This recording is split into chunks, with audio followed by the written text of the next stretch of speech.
morning.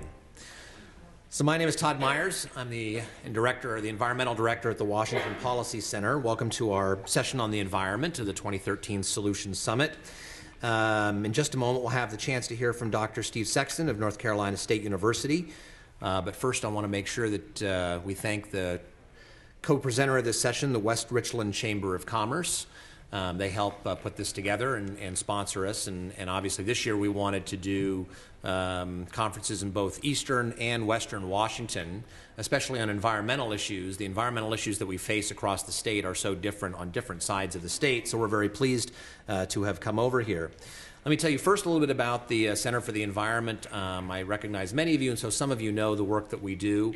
But the Washington Policy Center, Center for the Environment, tries to bring a free market perspective to the environmental problems that we face. The great thing about Washington State is you don't have a situation where there are some people who care about the environment and some people don't, despite what you sometimes hear in the debates.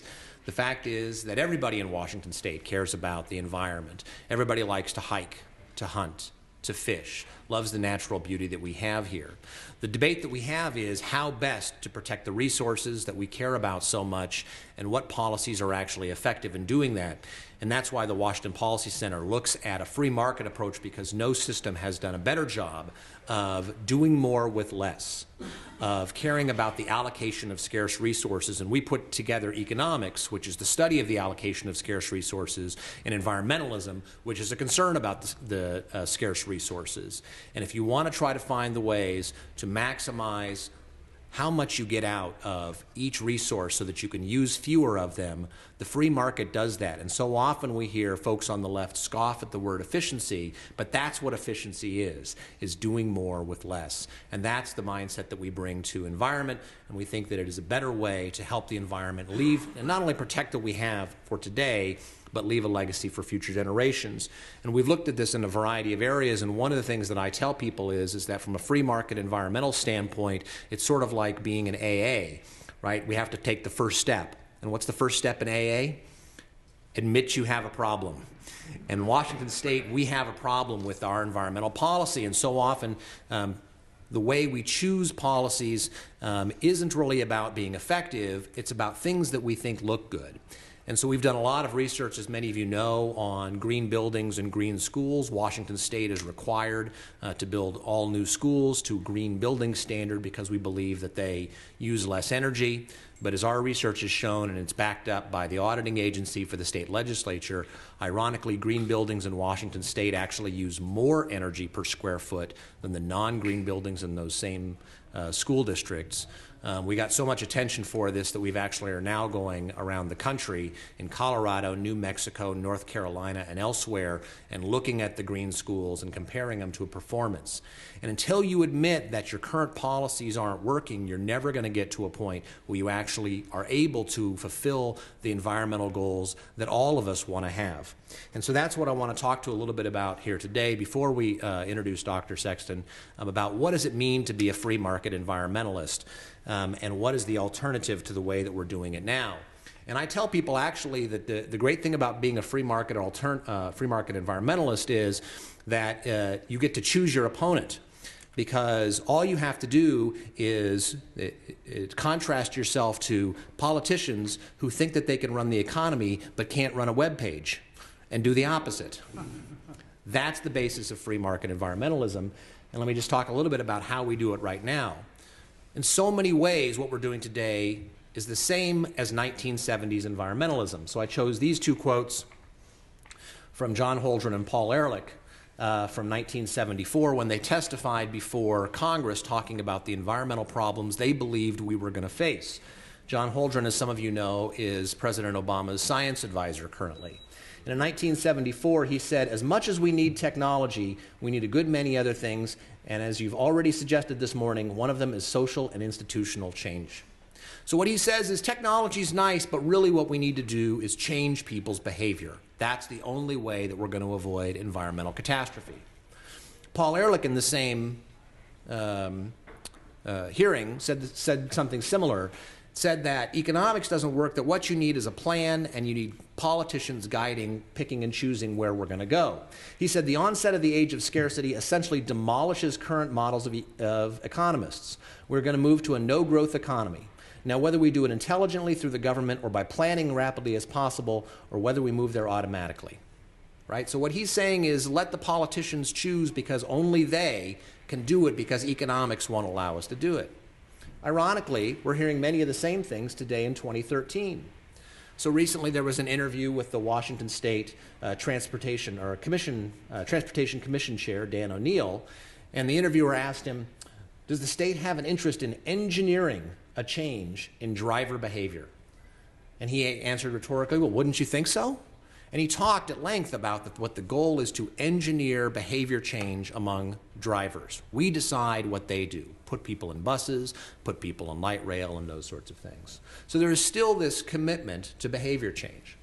Second, there still is a commitment to government and politicians planning for the future. Becky Kelly, who's one of the lead activists in Washington State for the Washington Conservation Voters, once told the Seattle PI that the purpose of cap and trade was to remake the economy of the nation and the entire globe. Think about how silly a concept that is, the belief that you can actually remake the economy of the nation and the entire globe and have it work out accurately. And lastly, there is not a lot of focus on effectiveness.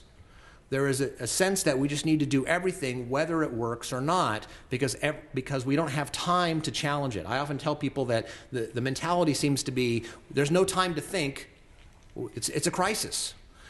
And Ron Sims was asked about building green buildings when he was at HUD, and he said, well, we can't afford not to build green. But that's not an answer, right? But that doesn't say, here's why this is effective. Here's why this works better. Here's why this saves resources. It simply shows this mentality that says, I don't want to talk about costs. I don't want to talk about what I get for spending those costs. We just need to do it. So you can see that that 2013 environmentalism is very similar to 1974 environmentalism in the way that we try to force behavior change, the way that we look at politicians picking and choosing, and the way that we don't focus on effectiveness. That, I think, fundamentally is where the free market works better for helping the environment. So the first problem is that, in the end, these approaches don't succeed. So I've just got a couple of headlines there. USA Today looked at green schools, and they said long on promise, short on delivery. This headline about corn-based ethanol is actually from today, from the Associated Press. And of course, what we've seen in China with the air quality there is when you don't have a true free market and a true democracy, what you get are environmental problems. Free market democracy is friendly to the environment, not government direction. And the problem is that there's two fundamental things that undermine your success. One is it's economically unsustainable. You can't keep spending money without getting a return because eventually the money runs out. And we've seen that with Spain, where their economy has essentially collapsed, and now even Germany, who is the leader in Europe of putting money into alternative energies, is now starting to scale those back because they simply say it's unsustainable. And second, it's based on feel and not effectiveness. It's much easier to determine how I feel about a policy than whether a policy actually works or not, right? I know that it makes me feel good, but whether it helps the planet is much more difficult to ascertain, and sometimes we get fooled, especially as the case of ethanol shows. And so I think there's a number of examples. One, for those of you who have read my book, the basic argument that I make is that we all have an incentive to want to feel and look green. In fact, there are research that shows that students, when they're put through a test, actually after they've purchased something green, are more likely to cheat on subsequent tests because they feel that they have done something good for the planet already. So I'm good, I've helped the planet, now they have a test and they're more likely to cheat on it. Actually, our guest today actually wrote a piece about this with his sister, another Berkeley economist? Minnesota, University of Minnesota economist, about conspicuous conservation, about people's willingness to spend extra to buy a Prius over a similar hybrid because the Prius looks like a hybrid. And most recently, Ed Glazer, who is an economist at Harvard University, said that we can get results that are completely the reverse of what we wanted because we're trying to create that environmental image for himself. He called it demand for environmentalism, and since a lot of people want to look green, people come up with a lot of products that make you look green, even if they really aren't. So Dr. Sexton and I were writing this 2 years ago. Ed Glazer came out with this today, which means that if you want to know what Harvard economists are going to say 2 years from now, listen to us today. So here's the alternative. First is that technology is superior to changing behavior. First, on a very fundamental level, it respects individual rights. It gives you the choice rather than somebody else telling you how they want you to behave. But even more important than that, it can't be moved backwards, right? People can't slip into old habits when they have their technology. The technology is more efficient. It's hard to go backwards. It's easier constantly moving forward in terms of technology. And to show how powerful technology is, which city has a larger economy, New York or Beijing? And yet, which city has cleaner air? New York has much cleaner air than Beijing because the technology there is so much more superior. And even though they are richer, and I should say because they are more wealthy, they have better air quality. That's the power of technology. And there's actually something called the environmental Kuznets curve, which shows that as a country develops, it begins to use more resources, but as technology kicks in, the amount of environmental impact actually declines. That's the power of technology that does something that simply behavior cannot. Second, we prioritize based on effectiveness. So in Washington State, we're currently going through a process where we're looking at climate policies, and one of the recommendations that we made was to prioritize based on bang for the buck. How much CO2 reduction do you get for every dollar spent? And prioritize all of the policies that they're looking at based on bang for the buck. This chart, which you cannot read, but I will translate for you, is actually from the report that shows and shows how much you get, cost effectiveness, for each of these policies. Ironically, old habits die hard. And if you'll notice, one of the most expensive is called the low carbon fuel standard. It's the third, and it says that it's anywhere from $103 to, I think, $131 per ton of carbon. Compare that to California, where under their cap and trade system, it's $11, and we want to spend $103. Low carbon fuel standard is one of the most expensive policies that came out of this research, and yet it is the #1 policy that is being offered by the governor. So you can still talk about effectiveness and come up with the data, but old habits die hard, and people still choose to prioritize based on what they want rather than based on what works. And finally, personalizing solutions. One size does not fit all. Each of us have different ways that we can reduce the amount of resources we use, and each of us has an incentive. And so today in the Wall Street Journal, I'm one of their energy and environment experts, and occasionally they ask us questions about the environment and environmental policy. Today they asked us, what is the one thing that everybody should do to reduce their environmental impact? And I said there is no one thing, but the one thing you can do in terms of electricity is get better feedback, because then you can decide what works and what doesn't work. Politicians are very good at big, one-size-fits-all solutions. They're very poor at personalized solutions. But that's what the free market is great at. Encouraging each of us to do what we can do in our own way, because none of us wants to spend money on electricity. We all want to go to the movies and spend it on popcorn. That's the power of the free market. That's what free market environmentalism is, as opposed to the approach that we use, which is largely 1970s environmentalism. We prioritize, we personalize, and we choose technology over behavior. So, with that as sort of an overview of what it means to be a free market environmentalist and the alternative to the way that we're doing it now, I want to introduce our speaker, Dr. Steve Sexton. He is an assistant professor at North Carolina State University. I first ran into him because he did a blog post on the Freakonomics. You can, if you go to the Freakonomics blog, you can read some of his work. He has a PhD in economics and environmental and resource economics from UC Berkeley, and he is also a amateur but excellent triathlete who almost made the U.S. Olympic team. So, since I'm going to be running a half marathon next year, if you don't ask questions, I may ask questions about that. Please welcome Dr. Steve Sexton.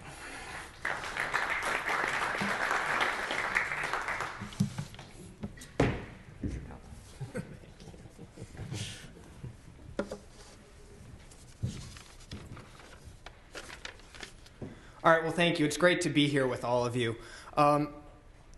We face some grand challenges here at the infancy of the 21st century, and yet much of our policy discussion focuses on first world problems. Okay, to my mind, it's a first world problem when Whole Foods runs out of lettuces that are grown within 100 miles of the store. They still have lettuce, mind you. It's just not local. It's a first world problem when you have to eat beef from a cow that is fed transgenic grains rather than grains bred through conventional means. These are first world problems that distract from the grand problems or the real world problems. And they're actually worse than distractions to the extent that they succeed in securing resources or affecting policy that steals resources from these grand problems. Now, I don't begrudge first world consumers their preferences for local foods or non-GMO foods. Fine, let them have it. Indeed, as Dr. Borlaug, the Nobel Peace Prize winner in 1970 and the father of the Green Revolution, said, people should be able to purchase organic food if they have the will and the financial means to do so, but not at the expense of the world's hungry, 25,000 of whom die each day from malnutrition. Well, I'll be a little bit more ecumenical even than Dr. Borlaug and say, let them do that in spite of the costs. But don't let them do it in ignorance of the impact their choices for non-GMO, for organic, for local, the impact that those choices will have on those in the developing world, their impact on the poor and on the planet. And so I think, certainly they shouldn't be allowed to make those choices in the delusion that they're helping the poor and helping the planet. So what are some of these grand challenges that we face? Well, I think we probably know that we're heading towards a world of greater than 9 billion people. The world's going to grow by 2.2 billion people by 2050, 1 billion people by 2025. These people, the world population isn't just growing larger, it's also growing wealthier. And this means that populations are going to demand more meat-intensive diets. And these meat-intensive diets require more crop production per calorie than grain-based diets.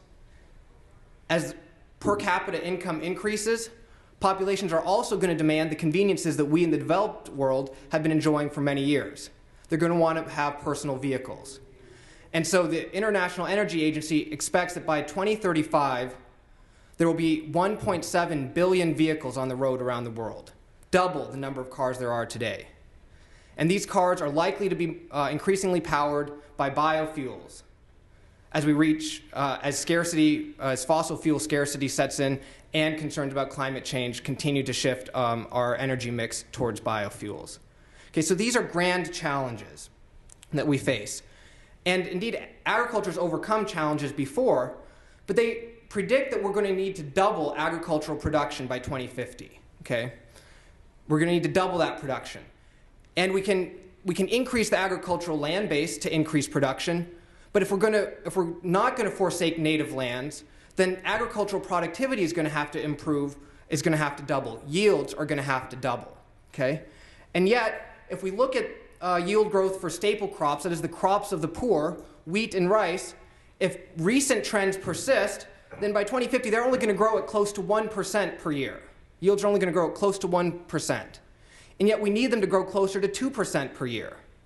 And if these 2% yield gains aren't realized, then it's going to result in a considerable shortage of food by 2050, which will result in higher food prices and greater hunger. So agriculture, of course, has overcome greater challenges in the past and has provided us this kind of yield growth, right?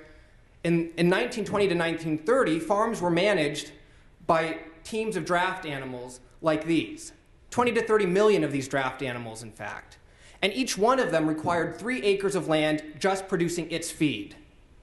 1/4 of all cropland was devoted to feeding the work animals. Okay?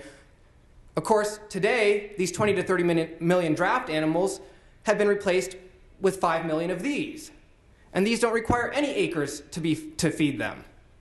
Right? And so it's freed 100 million acres of land, an area the size of the state of Montana, for production of food for humans instead of food for animals. But these yield gains from the past, which were which were powered by the green revolution and seed hybridization, chemicals, and mechanization, these yield gains are being depleted. And so if we're going to achieve consistent yield growth, we're going to need to rely on new technologies. Okay? Agricultural biotechnology is one of these new technologies that offers tremendous hope. It's one of the new sources that can deliver the yield gains that we need in order to address these grand solutions. Consider that in 2012, last year, 17 million farmers planted GMO seed to 420 million acres of land, an area of land equal to the size of the state of Alaska. Okay? And across all this land, and across 17 years of production of this technology, there has been no evidence of serious environmental or human health risks. And yet, this technology remains heavily regulated, and voters in states like Washington, in my home state of California, remain very fearful of this technology. So, with colleagues at Berkeley, I examined data from the Food and Agriculture Organization of the UN on crop yields across 100 major producing countries. And we were trying to identify what is the effect of this technology, that is transgenic seed, on agricultural production. And using some statistical analysis, here's what we came up with. We found that adoption of these GMO seeds increased yields of these major crops by, for corn and cotton, between 32 and 34%. Okay?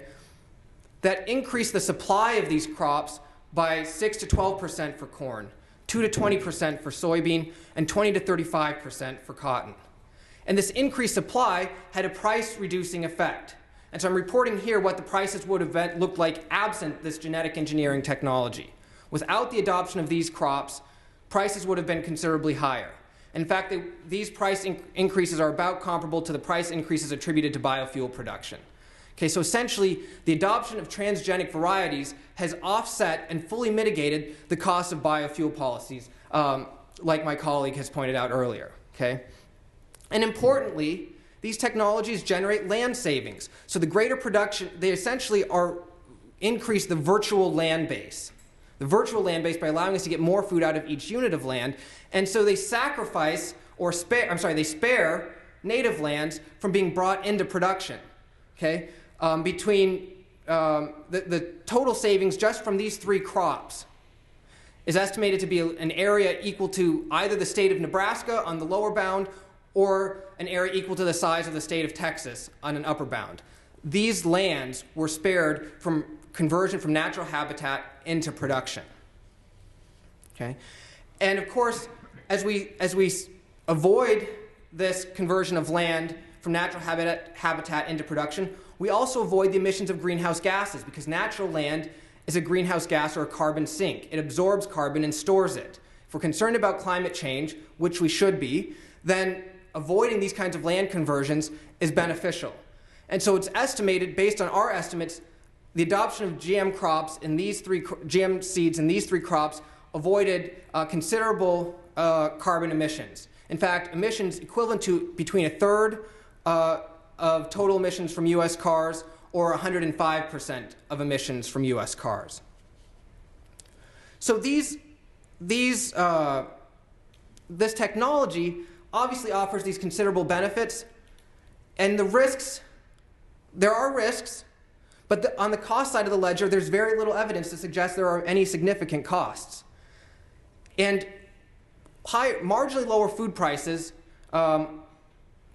may be enjoyed here in the developed world, or said differently, we might be able to tolerate marginally higher food prices, but in the developing world, this means fewer people are going hungry.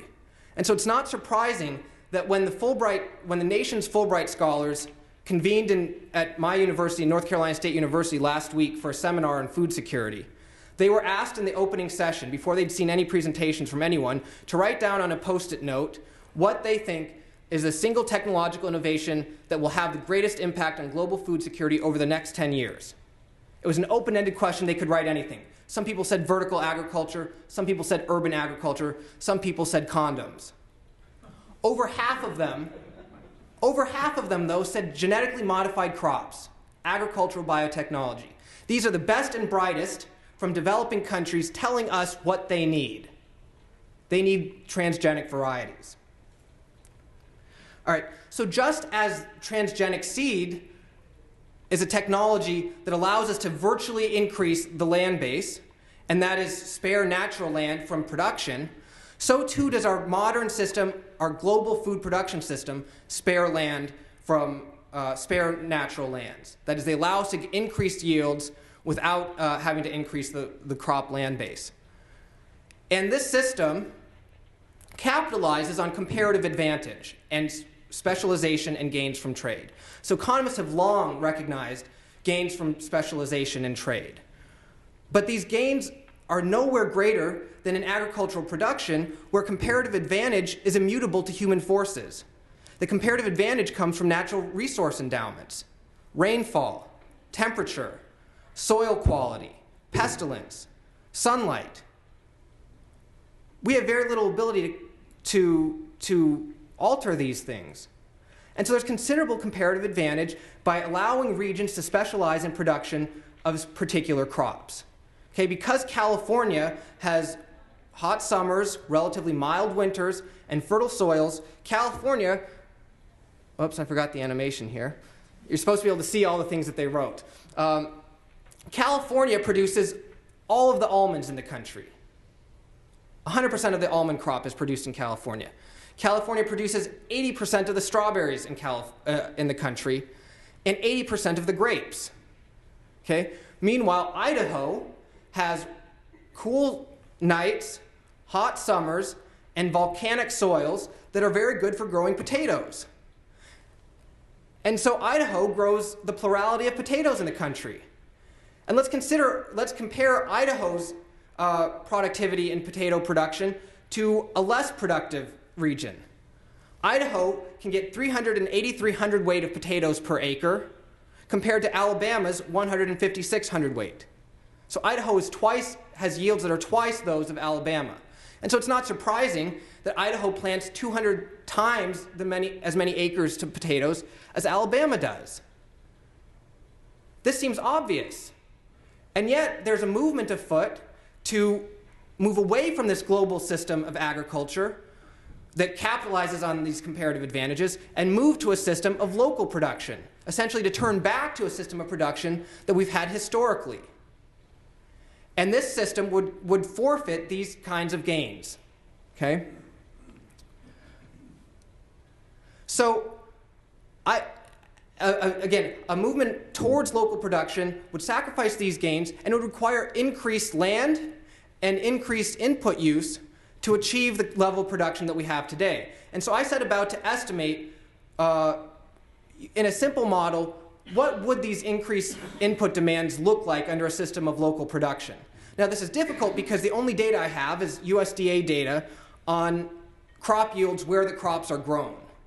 Okay, of course, we only have data over the recent decades where we've, over years, learned which regions are better at growing which crops. So I only have data from regions that are relatively effective at growing different crops. So for instance, I don't know what yields for Valencia oranges are in Minnesota, because no one's growing oranges in Minnesota, right? But taking the data that I have, if I reallocate the production that we have among these states that are producing each of these crops, such that each state is obligated to produce a share of the crop equal to its share of the population among these states, I'm going to come up with an estimate of the input costs of what I call pseudo-local production.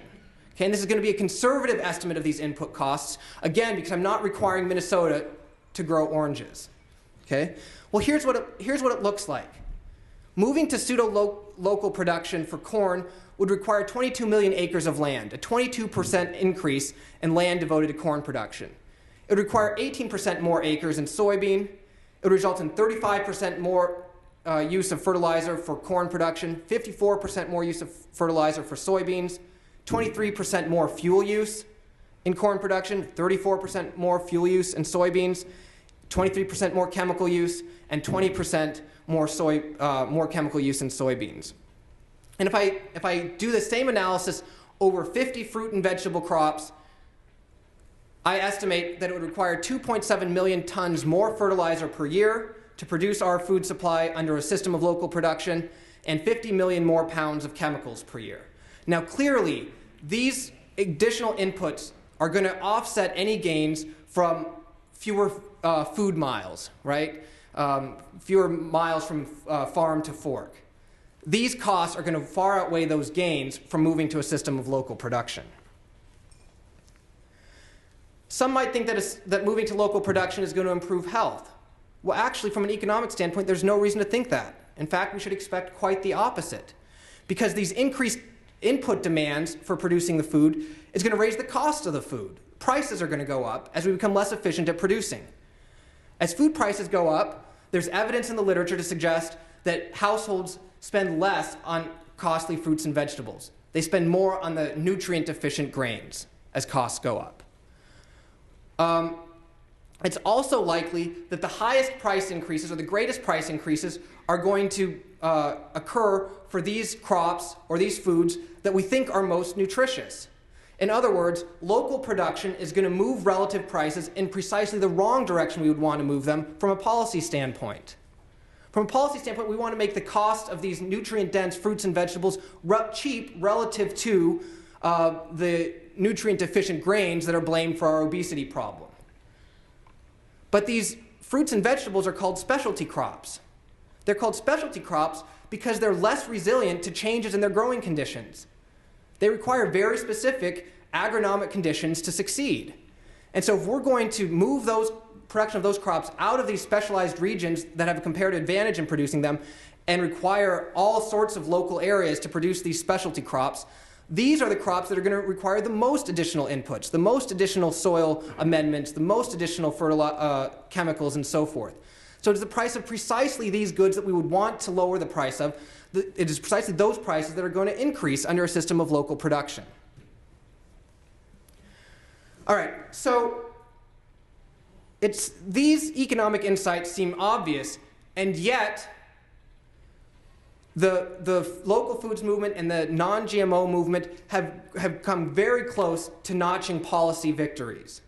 Right? Closer in California on a GMO labeling law than here in Washington, but nevertheless, the life sciences companies say that they're fighting 40 similar initiatives around the world. Okay?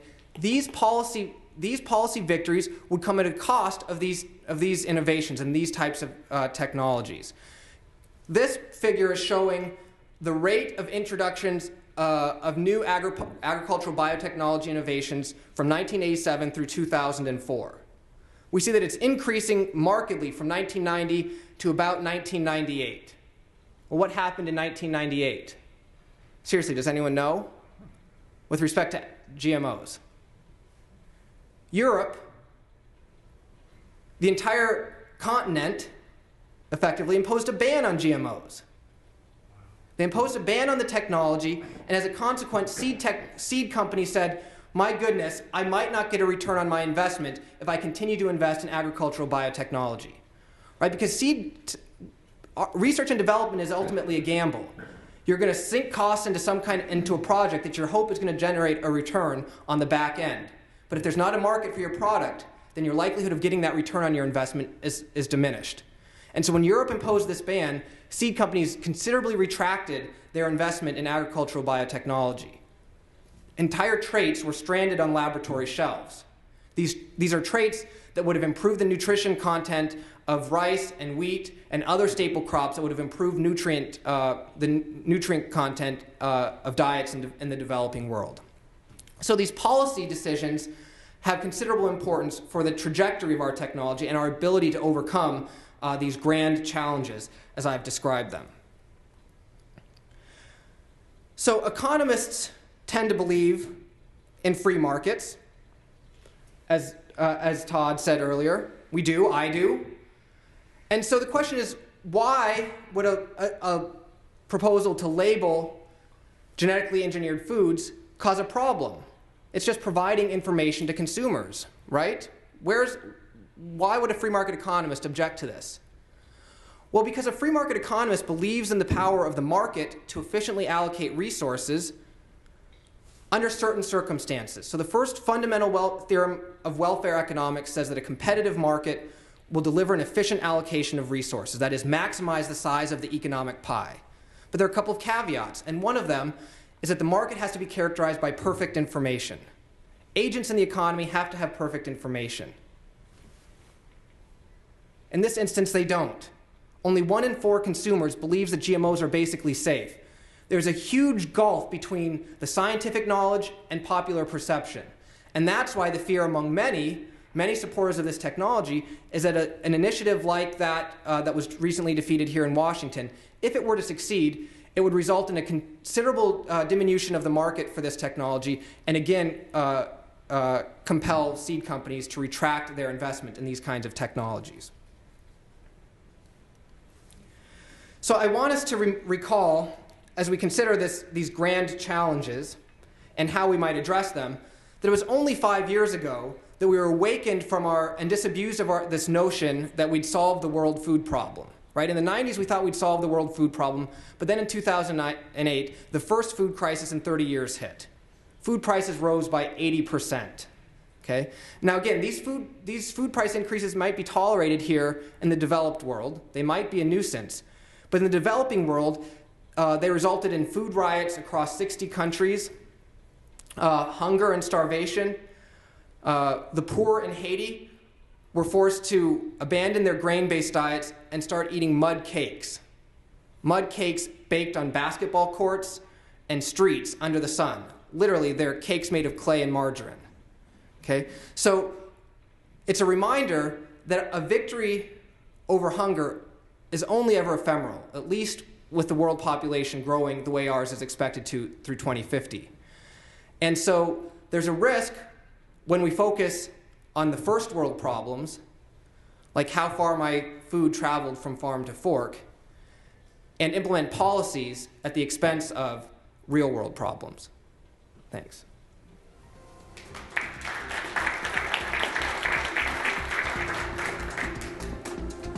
So he didn't show you the gift that I gave him this morning when I got my coffee.